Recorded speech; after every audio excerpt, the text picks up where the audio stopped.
কাছের মানুষ, ভালোবাসার মানুষ সবাই কেমন আছেন? আজকে একটা বিশেষ জায়গায় যাইতেছি। আমার এক ভাইস্তে আছে, তার জন্মদিন। তো জন্মদিনে গেলে তো কোনো একটা কিছু উপহার দিতে হইব। তো আমার পক্ষ থেকে ছোটখাটো একটা উপহার নিয়েছি, জায়নামাজ। ভাইস্তে নাকি ভালো হয়ে গেছে, এখন থেকে নামাজ পড়বো। তার লিগে ভাবলাম যে ভাইস্তের লিগে একটা জায়নামাজ নিয়ে যাই।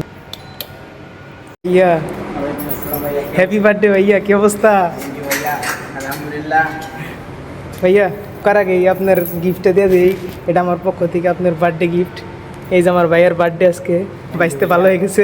আসছি কোথায় আদর আপ্যায়ন করবো, তার কোনো নামগন্ধ নাই। কয় যা খাও আধ্যে নিয়ে খাও। আসলে প্রবাস জীবনের এটাই বাস্তবতা, যে আপনি যে জায়গায় যান না কেন, আপনি নিজেরটা নিজেই করতে হবে। বাস্তবতার সম্মুখীন হয়ে আমরা সবকিছু করতে রাজি আছি। প্রবাস জীবনের এই ছোট ছোট মুহূর্তগুলোই আমাদের কাছে অনেক বড় কিছু, কারণ আসলে আমরা সারা সপ্তাহ নিজের কাজ করি। তো কাজ করার পরে যখন এরকম একটা উৎসব পাই বা এরকম একটা আর কি উপলক্ষ পাই, তখন আসলে অনেক বেশি খুশি লাগে। কারণ এরকম দেশের মতো তো সবসময় আনন্দ পাওয়া যায় না। তো ছোট একটা বিষয় হলে ওটা আমরা অনেক এনজয় করি। তো যাই হোক, আমি দাওয়াতে আসছি, কিন্তু এখন আমি একা একাই খাইতেছি। তো বাইসতে আমার সাথে খাইতে বসছে। যারা যারা ইনভিটেশন ছিল তারা সবাই খাই চলে গেছে। তো আমি দোকান ক্লোজ করে আসতে আসতে রাত হয়ে গেছে। তার লিগে আমি একা বসে খাইতেছি, কিছুই করার নাই। গিফট দেখাইতে আসছি, মাংনা খাইতে আসিনি। আজকে খামো পেট বইরা, ডাইট ডুট সব বাদ। প্রথমে তো ইলিশ মাছ দিয়ে কতক্ষণ মারছি, এখন নিচে খাসির মাংস। খাসির মাংসটা আসলে এত বেশি স্বাদ হইছে, মাংস ফুরে যায় তবুও ভাত ফুরায় না। বাইসতে আমার ভালো হয়ে গেছে, তার জন্য কোনো মদ বা বিয়ারের ব্যবস্থা নাই। আজকে বাইসতে রাখছি স্প্রাইট, সাথে আছে কোকা কোলা। আমি আসলে কোকা কোলাটা এখন বেশি একটা খাই না, তাই নিলাম স্প্রাইট। কারণ হচ্ছে স্প্রাইট